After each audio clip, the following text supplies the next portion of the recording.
Okay, we had some question. What was the other question, guys? I'll ask Carrie tonight for sure, but I think that happened with the quizzes. What, you had to redo it? You had to start all over? Yeah, really? Yes, yes. All right. Oh, I think you get 60 minutes to complete the exam. So you have to do it all in one setting. That makes sense. Okay, so make sure you have enough time to do it. So great question. Okay. All right. All right, let's get started. Michael, let's see. Michael, Isaac, Brad. Oh, and Cam, you're in Mike's group, right? Yes, I am. All right, so how did you guys do? Yeah, it was good. Okay. Enjoyed it. Pretty quick, I think, on my end, though. There's the two questions that we were going to talk about. Okay, let's talk about them. Let's do it. First one was more for Dave, I think, because we all agree that the question was just wrong. We talked about it a lot last week in the Zoom. Okay. So I'm pretty confident about that. Should I paste it into the chat, or do you want me to read it out? Just read it out. So the question was number 3. Okay. So after A1 scores, but before the ball is at the disposal of the thrower, B2 pushes A2. The official rule is a personal foul against B2. Is the official correct? Your answer was? Our answer was yes. And Right. the answer no on the exam. So I think that's just, we went through that last Zoom where there's the ball is dead, but it's an exception to the rule. Exactly. Great. Unless it qualifies as an intentional foul, meets the criteria. Yep. That's a fairly recent rule change, right? That's, yes. Yes. Maybe a year or two. Yes. Yes. Because we were so hesitant as officials to blow the whistle, because if it was a dead ball, we had no choice but to upgrade that. So now it can be a personal foul. Right. Yeah. Yes. While you were in the Bahamas, we were discussing this play. So we talked about, Scott, we still have the opportunity to deem that an intentional foul, of course, based on time and score. Correct. Yeah. Correct. Yeah. And let's all just try to get, including myself, because I'll probably say it 5 times tonight. Let's just all try to get out of the language of saying common foul. Yeah. It's a personal foul, especially when we go, report it and we're talking to scorers, or we're talking to, because when they hear things that they're not used to hearing, and they're probably unfortunately more used to hearing common foul than personal foul, it confuses them. So if we all start using the same language, it just makes it an easier transition when we have to talk to either media or the scorer, or, when we're all fortunate enough to do games with play-by-play or media talent. Once we give the same information to everybody's on the same page. It just makes it a much easier transition to transmit information to different people. okay, great. All right, Cam, what's the next one? Was one other one, and we all agreed on the answer, and it's correct. We're all pretty in agreement, but I think that the discussion we had led us to differences of opinion. So we'd love to get a clarification from your end on this. And that's question 6. And we're definitely being picky with the rules. But so question 6, thrower A1 extends the ball through the plane of the boundary line and is fouled by B1. The rules of personal foul. Is the official correct? We all agree the answer is yes. That's presuming, well, if you break it down by concept, so there's nothing against the rules. It's legal for the thrower in to extend the ball through the plane of the boundary line. When that happens, there's a few things that can take place next. We talked earlier about if it's tied up, we'll have a hell ball situation and go to the, if it's released legally, or if it's it releases the hand and then batted, then it's just playing on. There's no violation there, or they can be fouled. Now, I think the situation we had was this presumes that the foul takes place on the body part that's over the line. I think what we started talking about was if the, like let's say the ball is extended over the line and their feet are behind the line, their hands are over the line. Let's say they get poked in the eye. Let's say they get hit in the face or the chest or something. is that a situation where the referee is going to need to deem where they were fouled, and can that be like a video replay to determine where in that, because it's going to be close on the imaginary plane, right?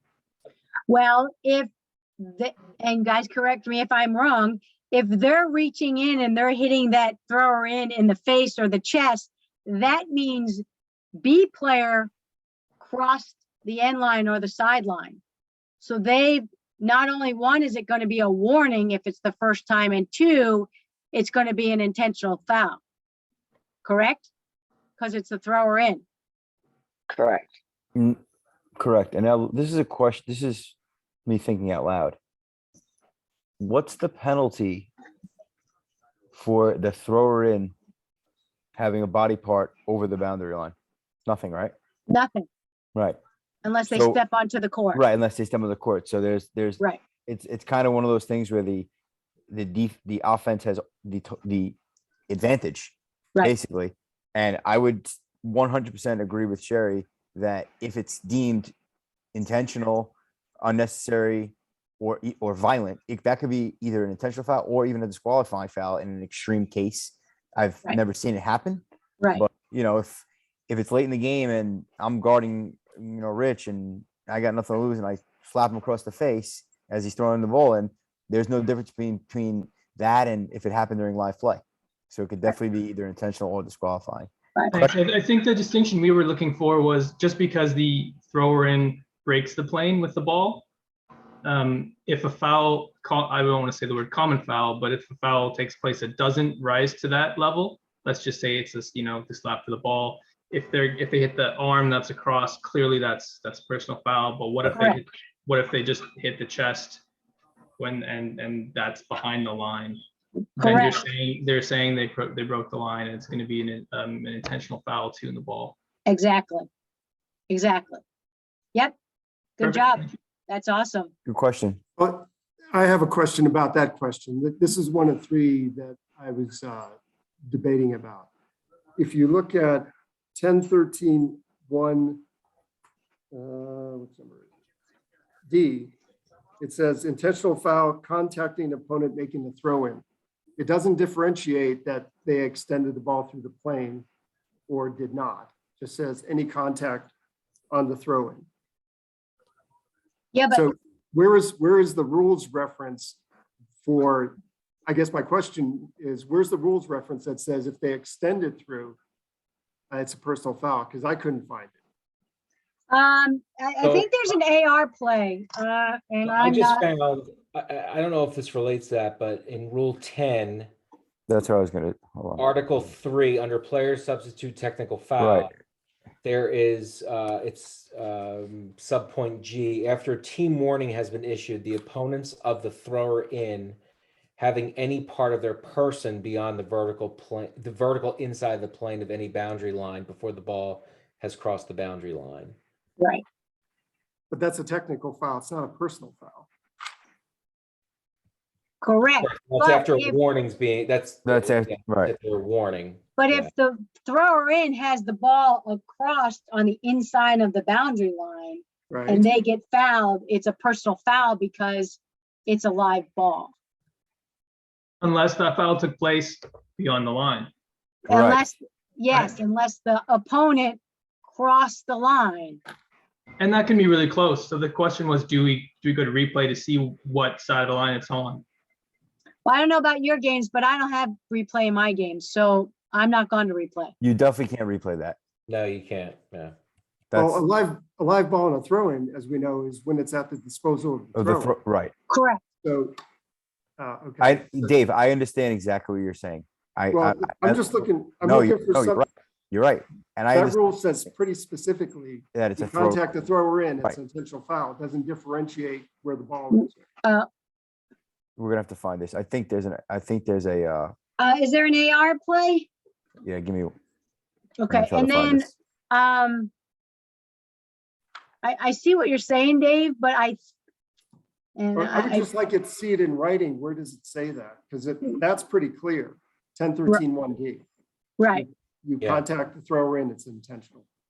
right. I I'm think, trying to think. I of don't the know, play, I'm 'cause- assuming that if the opponent crosses over the boundary line and makes contact with the thrower in. That's what I've always, for 20 years, have thought. Maybe I'm wrong. I mean, maybe you're making me see it in a different way. But go ahead. I was gonna say, but 1D also says this shall also serve as a warning for reaching through the boundary line. Right, Contact there is through the boundary line. right. And that's an Yeah. intentional. So I'm trying to think, because I know that I've seen a play where we had it could have been a jump ball off a throw in and we had a foul. It wasn't a technical foul. So I'm trying to go through, because these are really good questions. The situation that we had was if the team's down 5 with like 10 seconds to go in the front court, they could just put it over, pull it back, put it over, pull it back. Hopefully they get fouled, right? And it's on the other side, shooting 2 with the ball, and now they can tie it on the next possession. It wouldn't That's happen, interesting. but there's a few situations where you can actually score, stop the clock, get the ball back, right? Yeah, like you trying to bait them into it. I know what you're saying. We're gonna have to find that. We're gonna have to get some clarity on that for sure. That's a really good question. So the question is, Can it be a whenever personal the foul? thrower in is fouled, it's an intentional. So what you're saying, Dave, it can't be a personal, it has to be an intentional. Well, based on that rule, it says very specifically, if you contact the thrower in, it's intentional. It Okay. doesn't differentiate where the ball. You know is. what? Maybe that's something that we can Yes, John. ask John. Go ahead, Jeff.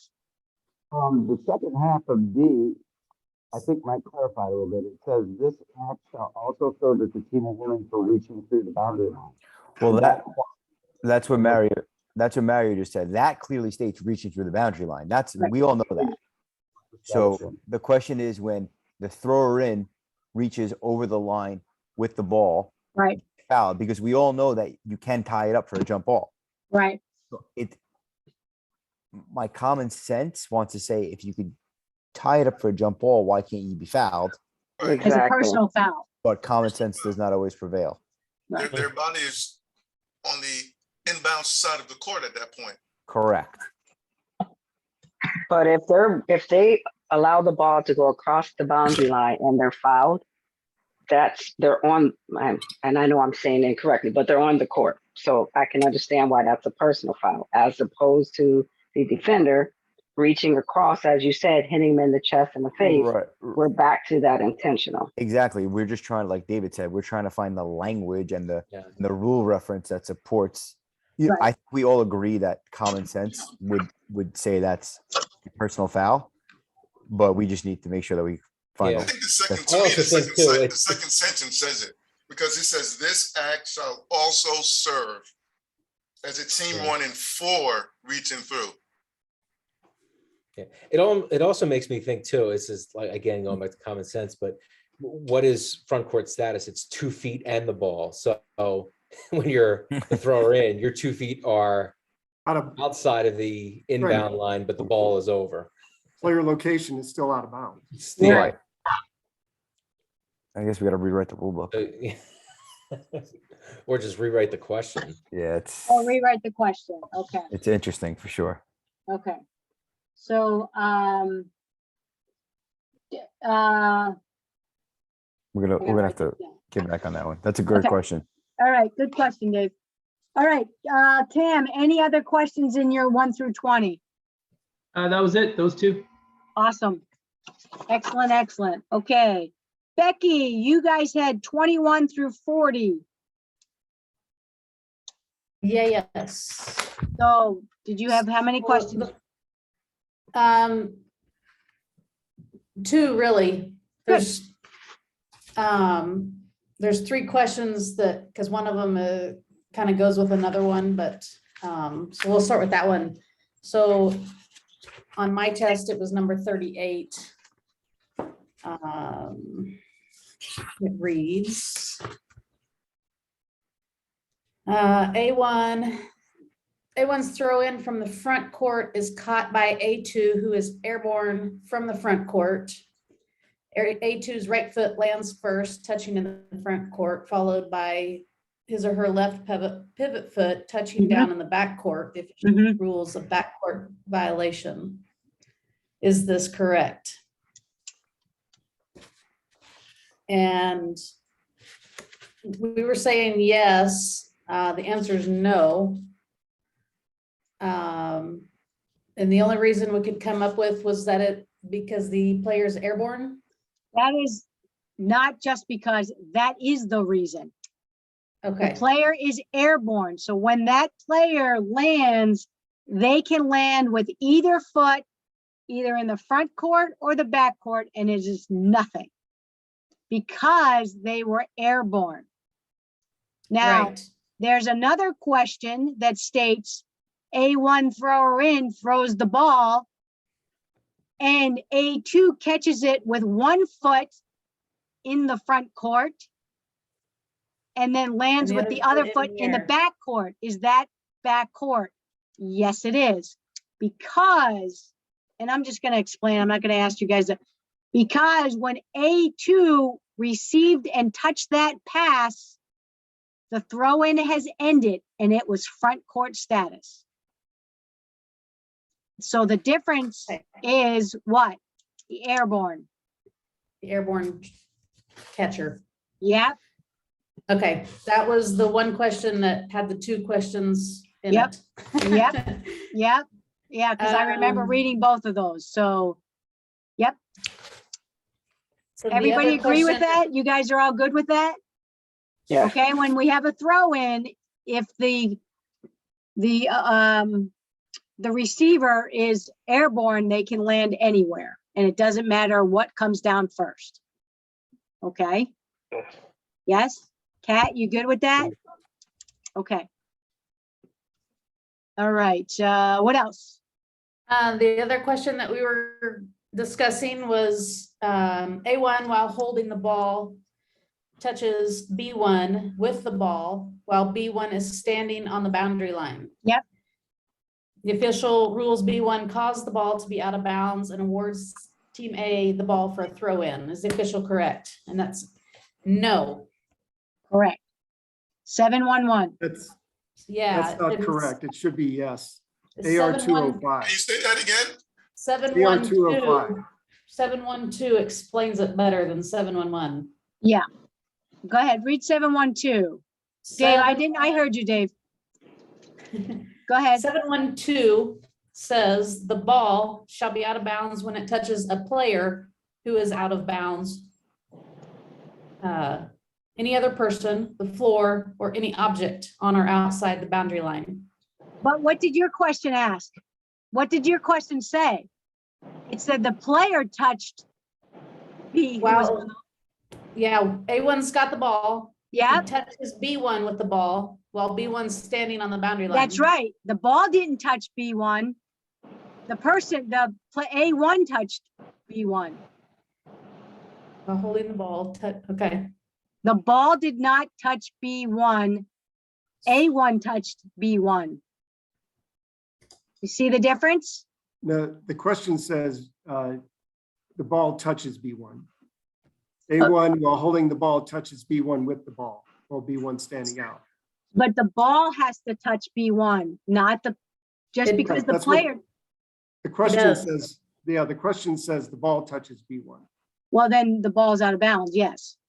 Agreed.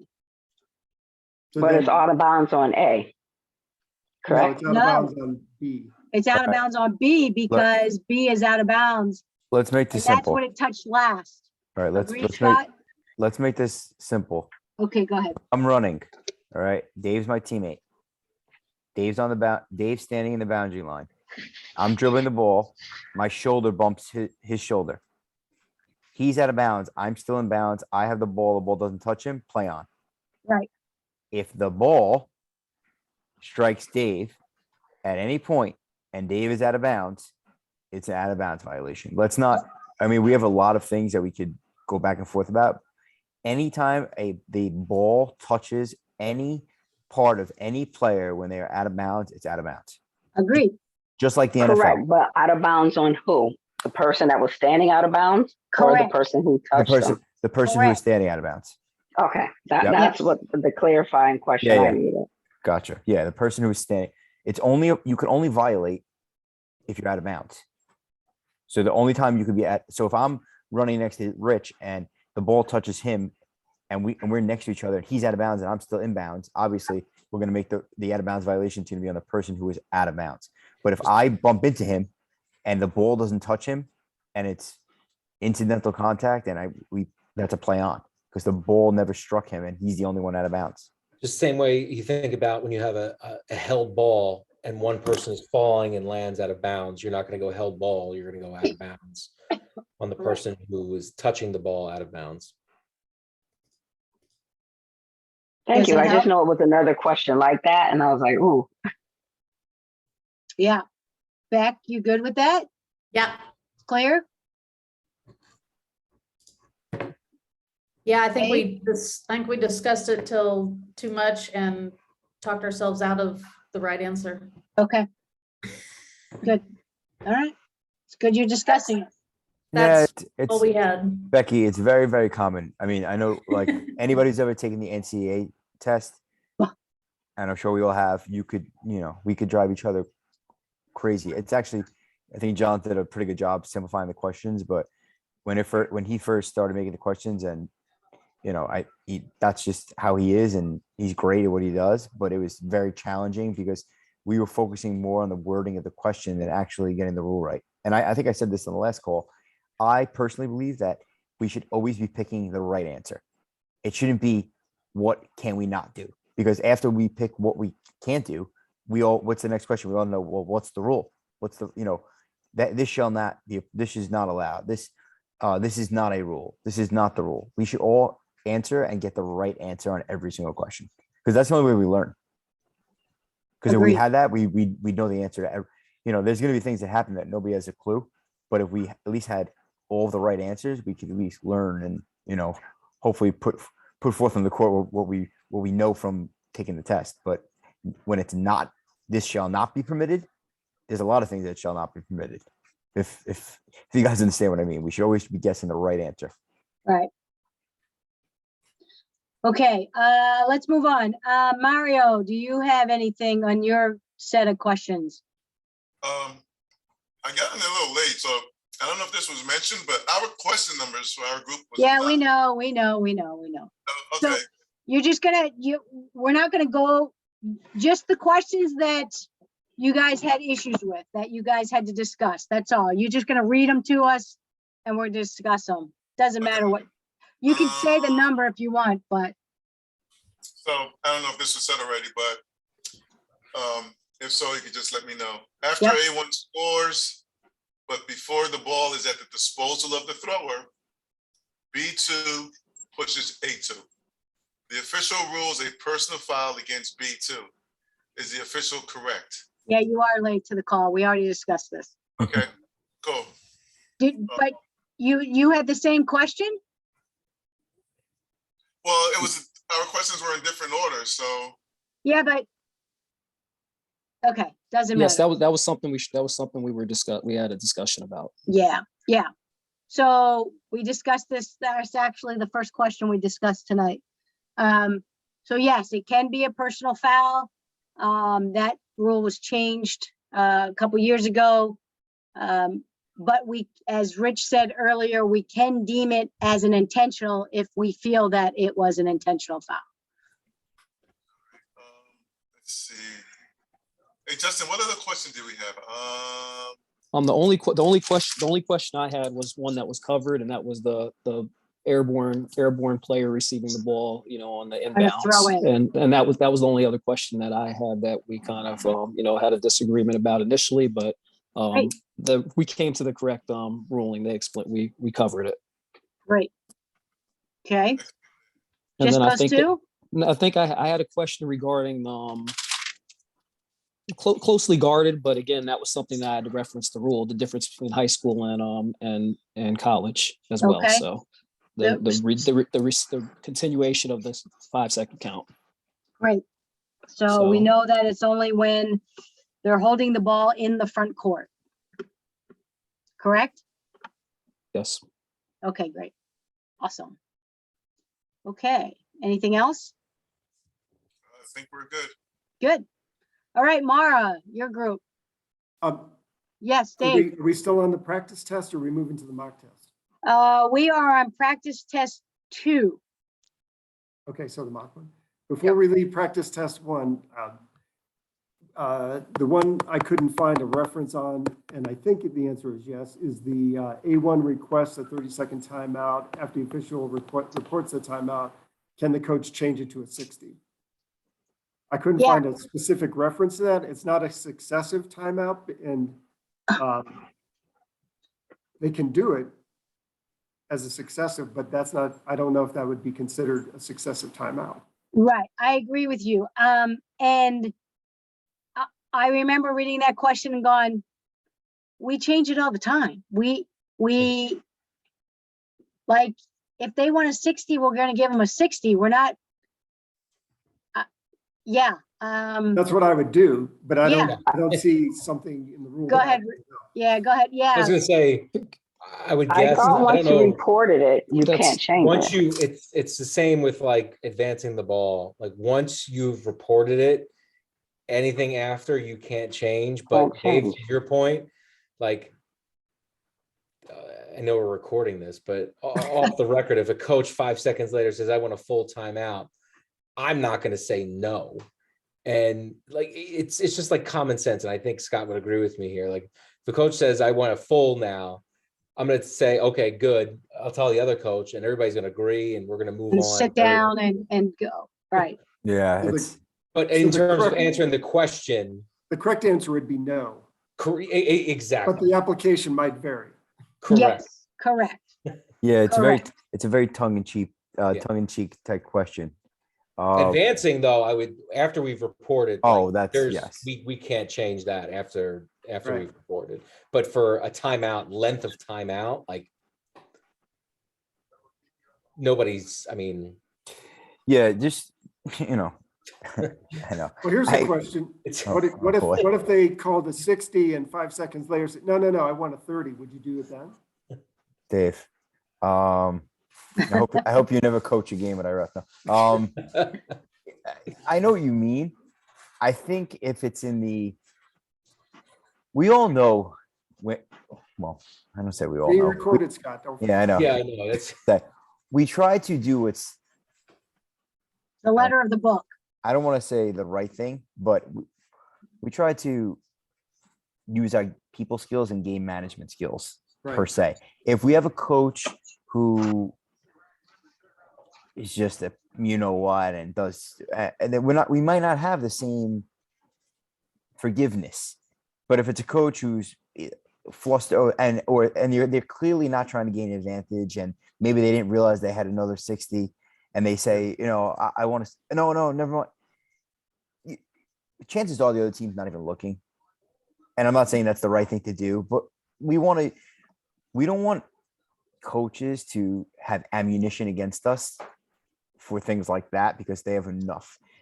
I personally, I've worked with Rich and Sherry many times. I'm very thorough when they call timeout if it's not a media game, because in a media game, everything's a 30-second timeout until it's not. So it makes when everybody eventually does media games, it's much easier. And I'm sure you've done in the past. Everything's at 30 till it's not, because they're usually saving that 60 until the end of the game. Right. So it alleviates a lot of what we go through when it's a non-media game and we are in the huddle. And remember, a couple years back, they don't want us in the huddles anymore. And then COVID came. So it can be a little bit tedious to find out, what kind of timeout they want, especially when the coach is mad at their team and they're in the huddle and now they're standing, but then they want a 60, so there's no magic answer. I think if we just use our people skills and we communicate, the only time we get ourselves in trouble is when we ask them if they want a 30 and they have no 30s left, because we kind of look foolish, and that's a lack of communication on ourselves. I've been there, done it many times, but the coach, I don't have any 30s left, and then it's just another thing to, rubbing salt on the wound. But I think if we just use our people skills and we just are very emphatic about and what we give them, sometimes they just go along. I know coaches that I've called, all right, 30, and they just go along with what you said because they just want to get their team. didn't you mention before that you don't want to be talking to the head coach, you want to be talking to the Right, assistants? you want to get the assistant coach, and then sometimes if when the, like I said before, when the head coach is in with the huddle, you look at the assistant and say, and then they'll give you the 30-second sign or whatever it may be. But yes, you're right about changing it, but we want to, I guess, try to alleviate that situation. The other thing to that Scott said too, and I think we were all at fault of this early in our careers. Like, we get excited when they call timeout, so we try to move as quickly as we can. But I think Scott, Sherry, and I, as we've gotten later in our careers, it's like those times we can slow that down and take our time, and nobody's going to have, even if there's an observer there, they're not going to say, oh, you took too long to report that timeout. So it's like, all right, you want a timeout, we've reported the table, then we turn to the coach. What do you want if it's a non-media game? And you give them a second to respond. It's almost like we can slow that down where they're getting 15, 20, even 30 seconds longer than what they're supposed to get, just because we want to know what they want is actually what they want. So by the time we report actually what it is, they've already been in the huddle for like 30 to 45 seconds, and either side is not going to, argue about that. And again, like, you have an observer there. If they want to nickel and dime about, oh, you took a while to report that, if that's the worst thing that came out of your game, you had a pretty good game then. Yeah, I Good agree. points. Thank you both. You got it. Okay. Thank you. All right, we're moving on. Mara. Yep. So our group was Jeff, Kat, Alex, and Eric. And we identified 5 questions, but maybe we'll just go through our top 2. So Kat's going to walk us through number 1. Okay, you can do all 5, doesn't matter. So the first one was talking about basket interference. The question reads, while the ball is in the imaginary cylinder above the ring, on A1 strike the goal, A5 jumps and touches the ring. The official rules this is basket interference. Is the official correct? And we said no. And so we were talking about, above the imaginary cylinder versus on the ring or on the flange. And we just maybe wanted to hear you guys distinguish the difference a little bit more, and if you've had any experiences with that in your game. So you boys, I hate this rule. Scott's like, oh man, me too. I usually skip over this. I always skip over this too. The thing is, well, I'm going to try my hand at it. If the ball is above the cylinder, the ball cannot be touched while it's above or in the cylinder. That is correct. That is basket interference. Correct. Which is something we rarely see in our game. Now, the Kat, when you said the question you said, did it say it was intentionally touch the? It says A5 jumps and touches the ring, and the ball was in the cylinder. Yeah, so I think, Rich, correct me if I'm wrong, but I think it has to be intentionally, right? I'm pretty sure. I gotta find this now. I can know if they touch it. That's. Oh wait, I think the answer said. All right, I'll find this. Because Kat, that. Kat, what number was that? Go ahead, David. They can touch the ring as long as the ball is not on the ring or in the basket. Correct. Yeah. So even if they pull the ring down, as long as it doesn't impact the ball, so the ball could be still up in the cylinder, as long as it doesn't flip back up and hit it, it's still okay. Doesn't look good, but it doesn't impact the ball. Okay. I'm gonna look. Hold on. I'm gonna try to look this up now. I think I'm correct on both of those.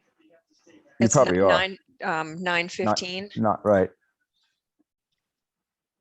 Yeah, I'm looking at that. 2A through D. Yeah, David's correct in his explanation. What number was that, guys? Do you? Where it was different for each of us. I It's know. different for everybody. Okay. But that was on the mock test. It was mock test. Yep. It was mock test. I'm just trying to look at it. Guys, if this happens in any of your games, let me know. I want to ref that. I want to ref that player.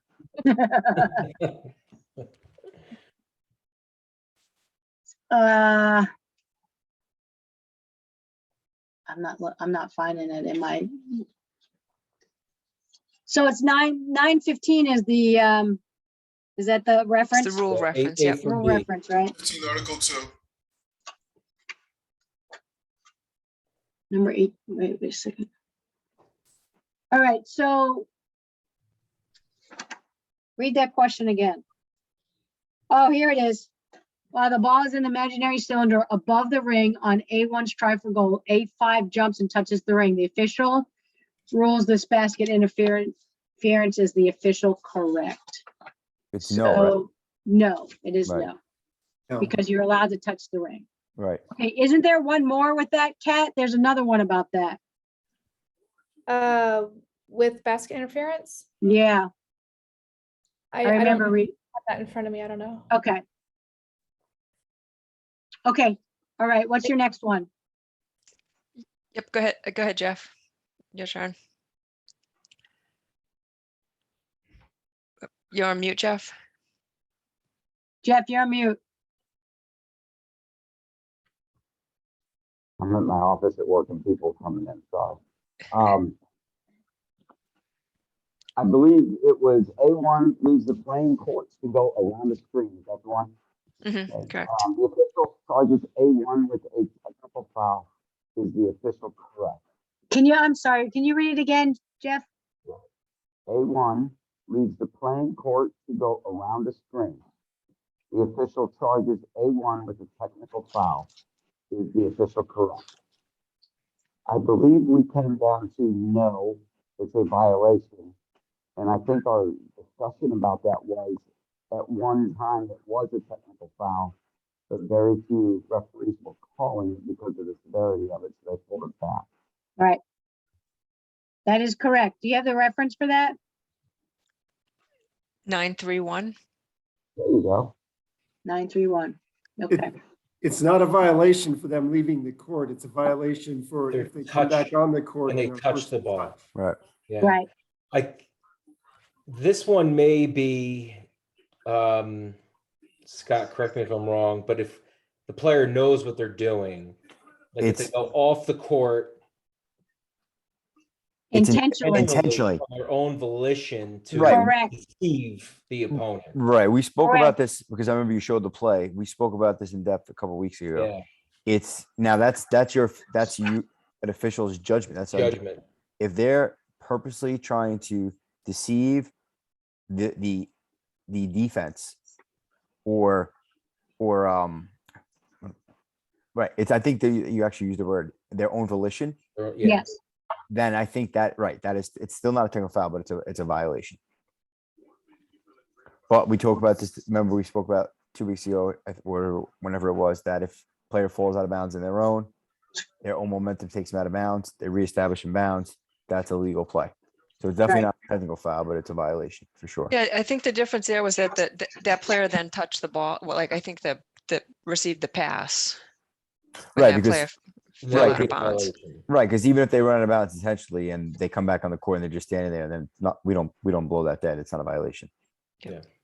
Unless they're the first to touch the ball. Right. But there are Right. cases where, which I have, again, if this happens in a game, I'd love to see it, where a player is deceiving an opponent, we can deem that a technical foul because that does fall in the rules of player substitute technical. Right. foul, Right. in terms of deceiving an opponent by going out of bounds on their own volition and then coming in when they want to.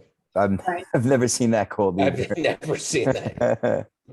Yeah, on 10, 12, 3, I and J, it talks about that deceptively leaving the court or purposely delaying their return to the court falls under the technical foul. Now I've had, I'm sure Scott has as well, times where players just don't know. I don't think they know that rule where they've run out of bounds and you're standing there looking at them out of bounds and saying, you need to get back in bounds.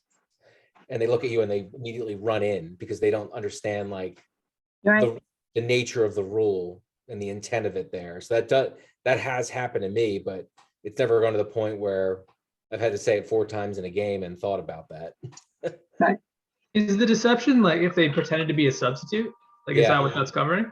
That would be part of it. I mean, It's You've seen some inbounds plays where a player will go all the way to the other end of the court and stand like literally at the corners of the boundary line for inbounds plays for possible deception. But I've never seen it where a player has actually left the court intentionally for that. The only play I'm thinking of is that I know like when a player misses a layup and they're out of bounds. But that's And their then, momentum. right, right. But then they're mad at themselves and then they have They shown stand there and they wait. stand there and they show no effort to get back in. And guess what? The next thing you know is they mosey on in and they get a bounce pass and score.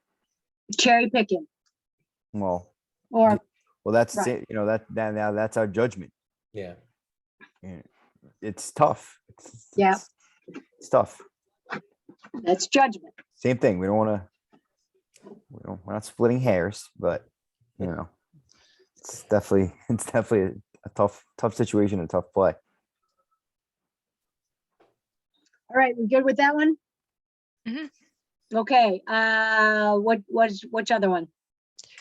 So the next one we had was A1's try is touched on its upward flight. Time expires while the ball is in flight. The ball enters the basket. The official disallows the goal. Is the official correct? And our answer was no. Correct. And this is either on a 2 or a 3-point try. It doesn't matter. And the reason is the try was on its upward flight. So the basket counts. Yeah, it's still a try, even though it was touched. Still a try. You guys agree with that, right? So the ball was shot and it was touched. Yeah, it was like deflected. Okay. It's still a different. shot. And then, Right. It left the And the- shooter's hands in time. Yeah. yeah, and then the time expires as the ball's in flight. Right. I think what that question might be trying to do is differentiate the difference between a try and a pass. Because that pass, even though we're still scoring that pass, if it goes in, okay, we're not scoring that a 3. If it's behind the 3-point line, it's It'd be a 2. It's a 2. Yeah. Same thing with the shot clock reset. If we deem it's a pass and it hits the ring or the flange, we are not resetting the shot clock. So that happens more times than you think on, that kind of overhead pass where they're trying to swing the ball and it hits the rim. We're not resetting that shot clock. And we got to be sharp on that because a lot of times if you don't have an experienced shot clock operator, they will reset that shot clock. And oftentimes it can be late in the shot clock period. So, we just kind of, when we take these questions, we have to try to think about them and apply them to a real game situation. So I think that's what that question is trying to do. I'm not positive because they I also have a question on that, Mark. Can you say that one again? It was saying that it was touched before the expiration, because I also think it's like somewhat of a trick question to say it was That's it what I didn't was, go in the basket before it was touched. Yep, so A1's try is touched on its upward flight. Time expires while the ball is in flight. Okay. The That's ball okay. enters the basket. Yeah, that's fine. That's good. I thought it was trying to contradict Right. leaving the shooter's hand versus Right. being touched. at It the wasn't a John question. It wasn't a John question. it sounds like one. I know, right? And we talked about that in our group, Dave, Richard, and I, that it didn't say whether someone on A or B A or B, touched the yeah. ball, but we assumed someone on B touched it, because if it had been touched by A, then that's it, right? It's dead, right? No, still a shot. It's still a try for goal. You're saying if A1 shoots it and A2 touches it? After time expires. I Oh, think what we were talking about is the shot goes up, time expires, and and then is it the offense or defense that touches it? Because if the offense touches it, then the ball's dead. Yeah. Defense touches it, the ball's We're good. still good. right.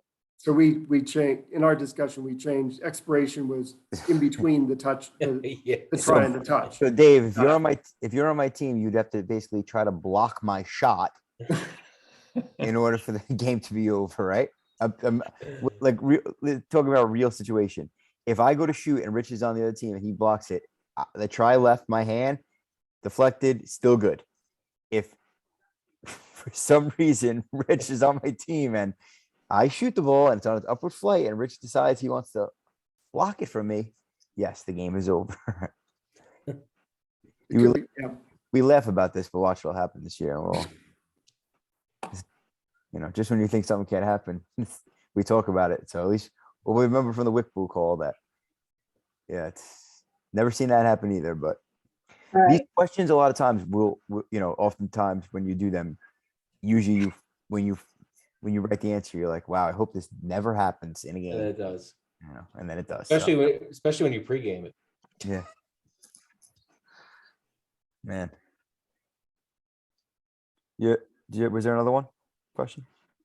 Yep, why don't we hand it over to Steve though, so that he has time? Okay. We have a couple more that we can get back to, but we'll let Go ahead, Steve. Steve. Sounds good. Okay, so it was Dave, Michael, Richard, and I talked, and we did talk about that one we just mentioned. There was another one we talked about, which was not in our group, but I don't, with all the question numbers changing, I'm not sure if Go for Maura, you were Go ahead. included in this, but it was the question about the hand check. And maybe find that.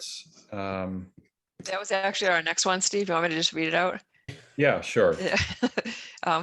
As A2 starts to drive along the end line, B1 places both hands on A1's hips. The official charges B1 with a hand checking foul. Is the official correct? The answer was no, and I circled that. Like, why is that not a hand check? Because it's a two-hand The foul. hands. Because Not it's a two hand check hands. foul. Two hands. Sorry, It's two a hands different- and not we a have- hand check. Right. We have a different mechanic. Yes, that is So why. can you explain the mechanics? Because that is different than high school. And it looks like there are Yes. 3 mechanics where in high school there's just one. There Okay. is. So for an armbar, automatic extended armbar. I don't know if like I'm going in and out because it's just background, but armbar. A hand check, just I'll give you the signal for it is, can everybody see that? Yep. Okay. And then for two hands, just remember, two hands on ball hands with a dribbler, any point. Just two hands. So we do have 3 separate mechanics. But can I play? There's a fourth devil's one. advocate It's here in actually terms of- 4. Sure, We you've have been playing 4. A hot stove. and But hot in stuff. terms- That's true. Yeah. But in terms of the way the rules written in 10-6, it's the use of arms and or Arms, hands. yes, It's it all there's falls under the no- same. I know. It all falls I'm under only- the same thing, but Yeah. right. Yeah. And then it's you have multiple touches. correct, like but they so said. it falls under hand check, but we have Well, different. hand check's not a rule per se. Correct. It's a mechanic. Yeah. The rule is hands and arms use of. Right. That's what 10-6 is. So the hand check signal, the hand check mechanic is used when the defender is just keeping one hand on the opponent. Yeah. Or touches them, hand off, touches them again. Right. Well, that would That's be a hand multiple. check. That'd be multiple. That- That's different. Touch. Because that's not a hand check. touch, A hand that's check is a hand check is a Stayed. stayed hand. When you have multiple touches, it's Right. Okay. And So then yes, to two answer hand. your question, Steve, when they have the one hand on and they hold it on there, then it would be a hand check. Okay. I mean, based on how the Don't worry, question is once- written, once I would- conference play starts, everybody just does this. But for the appropriate mechanic, correct. There are 4, like Dave said too. There's Yeah. 4 different types. So it's hand check, armbar. Now we have multiple touches. Which one am I missing? The 2 hands Two on. hands. 2 hands. Right. 2 hands, which is just 2 hands. So just to be clear, is this the spot of the foul or just reporting? You do spot. We do spot. Spot, and then when we Right. report. We do spot on this. We don't do spot on block. We don't do spot on everything that we all do, but like on pushes and but that Block is charge, approved, yeah. right? We are approved, it's allowed to be shown on the spot. That and a block stays here. Yeah. Or a block. On a Yeah. staying here file, yeah. I'm staying here file, right? Yeah. But I'd also I mean, the way that that question's written, I'd also say that like it's a hand check. True. We can rewrite these questions. We'll just, like I said, it's our second time going through with these questions, Yeah, I'm so. sorry, I'm a stickler for the rules, so. I know, 10-6 we all- says Well, we Yeah. all there's are. no Why do you think we're forehand doing? checking rules, so. Right. You're right. Okay, we're good with that? Yep. Okay, what other one, Steve? The other one that we talked about was B1 dives for a loose ball and slides across the floor after gaining control. Mm-hmm. The official rules this a traveling violation, which we said the answer is no. But we were trying to connect that with the rule in 9.5. So is there a part of 9.5 that specifically explains why that is not traveling? Because you can slide down the whole entire court. Slide 94 feet. Or you can't travel without having a pivot foot. Right. But if you roll over, then that's the travel because you're actually lifting.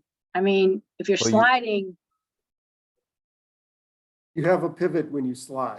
Right. And so like Sherry said, when you roll, you've basically lifted your pivot foot and put it back down. right. Your pivot Okay. foot, I guess it's like not considering your pivot foot moving when you slide until you move again. But your pivot foot, right, you have a pivot foot. That's why when you roll over, it's essentially lifting your pivot foot. Is that in definitions and then in rule 9? Is it in rule 4 and then in rule 9? Dave, help me out. I don't have my book here. It's downstairs. I think, what number was that? It's just rule 9. It's just rule 9? Yeah. Okay. Okay, well, that's I think where we ended up after we had talked about it as well, but Okay. that was the other one we discussed. Excellent. Dave or Richard, did I forget any other ones that we? Yeah, there was one other one, and it's a semantic issue or word issue, more specific. Of course it is. So go ahead. So the original answer or question is, hold on, let me get to it. Airborne player passes the ball to A2 before A1 returns to the floor. A1 charges into B1. The official rules of player control foul is the official correct. And I said no, because it's not a player control foul for It's a one. charge. It's team control because they don't have the Right. ball any longer. But there is, correct me if I'm wrong, but there is no player control in women's. It would be an offensive foul. It's an offensive, right? I was gonna It's an say offensive foul. it's an offensive foul. A better Right. wording would be the official rules and offensive Right. foul to make that a correct answer. Right. So the test answer was yes, but I put no because of A, it's not a player control foul, and B, there's no player control foul in women's. It's Right. offensive. Offensive foul. And that's a recent rule change. Yeah. Or terminology change, I should say. It's not- Terminology change. Yep. That was the only other one I think we talked about. But wait, so Dave, you got that right or wrong? I said no, because it wasn't a player control foul because they didn't have the ball. They weren't It's a holding the team ball. control foul. So Right. what came up for your answer? Incorrect. Right. So the wording needs to be changed. Right. Yes. So- Okay. If you Right. change that to the official rules and offensive foul, then yes, would be correct. Correct. Yes. Okay. All right. So we need to do that one too. All Yep. right. Good. Anything else? I don't think so. Now you guys are pretty on it. That's amazing. That's like 2, maybe 3 questions in each 20 set of 20, which is amazing. So you guys are awesome. You guys are great. Okay, a couple things to just go over. Now I'm just reiterating what Carrie said in her email. So like I said earlier, the exam's going to open up tomorrow morning, hopefully the 17th. If you want, you don't have to do it on your own. You can get together. You can do it together. Do it Zoom, whatever you guys want to do. You have 60 minutes to complete the exam once you open it up. So therefore, don't close it and restart it. Don't wait and do this, guys. I know we're giving you a 10-day window, but you guys are on it right now. So don't procrastinate because it's all in your head. It's clear in your head. So just get it done. It's not going to take you that long. Let's see. Is there 50 questions like the other ones? Yeah, it's only 50 questions. Exactly. Carrie will get you your, okay, so once you go on and you do your exam, Carrie will get an email right away that you've finished it. You guys should get your score automatically, right, Beck? You get your results right away after the exam. She will send out the certificates whenever you're done. If you guys are done by this weekend, you'll get them done. You'll get your certificate probably by Monday or so. If you have any other questions, put them in the Google class. We will get to you. Let's see. Carrie says, any technical issues, contact Carrie. And like I said, I'm going to look at I'll monitor it tomorrow as well. And, oh, really important, guys, complete the course evaluation. Yes, we know about the references. We're going to be taking care of that, but put down your evaluations on how you felt the class went. I think she put an extra question in there, something about next steps, because we're talking about next steps. Like if we do a module 9 on next steps, like what do you think you guys want in that course? Like Mara, you already gave us some ideas, but you know, put it in the evaluation, because guys, this is an evolving course. This is the only second time we've done it. So we want to keep tweaking it and get it right. You know, so we're always looking for feedback, and it's important to us. Isaac, I didn't see questions related to the shot clock and appeals. Right, there are no questions on that right now, okay? Because it's not. And that is actually something that we need to add into it.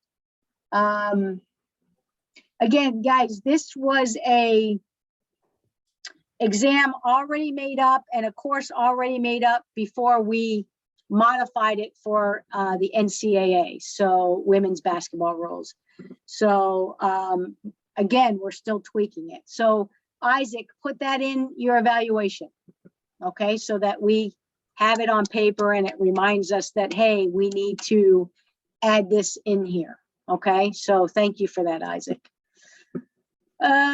Rich, Scott, any words of wisdom before we hang up? Any other questions? No, I just, in all seriousness, we appreciate everybody taking the class so seriously and, you know, taking the time to do these questions and have every single question that we've had the entire time of the class was really, really good questions.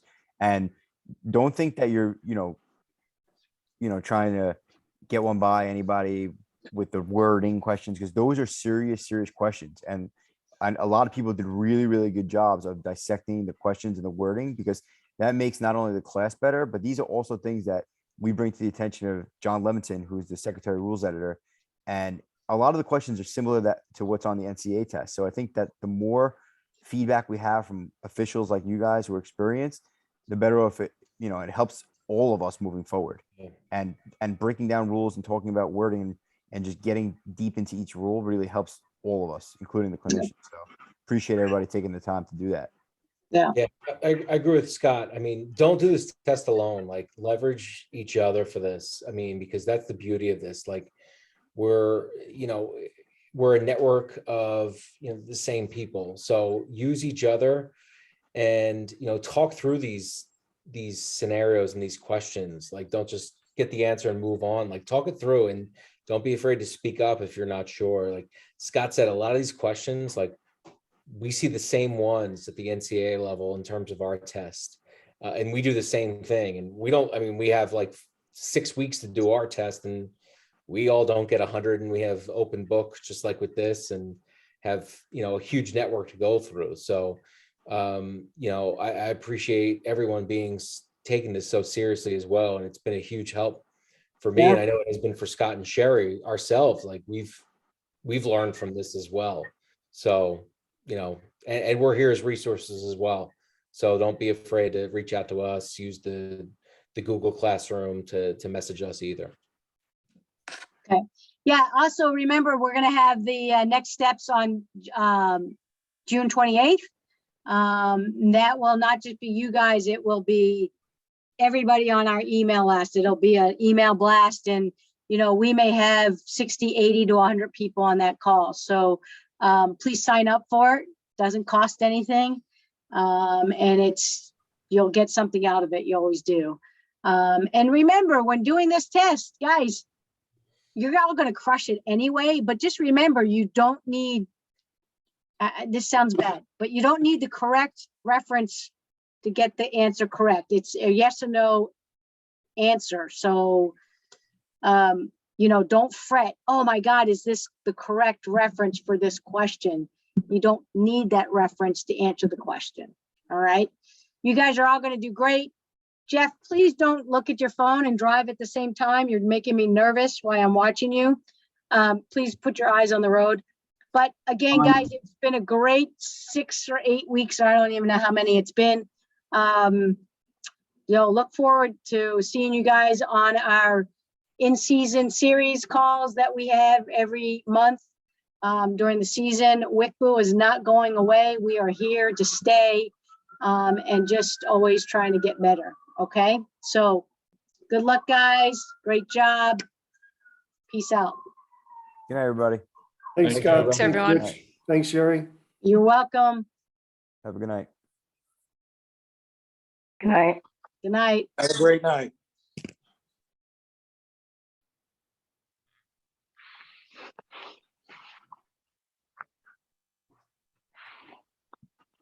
All right, let me see if I can.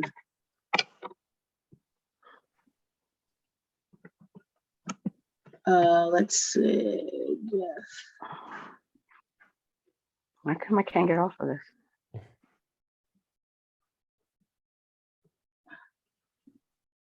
Okay, she did it. Okay. All right, guys, what'd you think? Good stuff. Oh, Good. let me stop recording. Wait. I just removed a couple.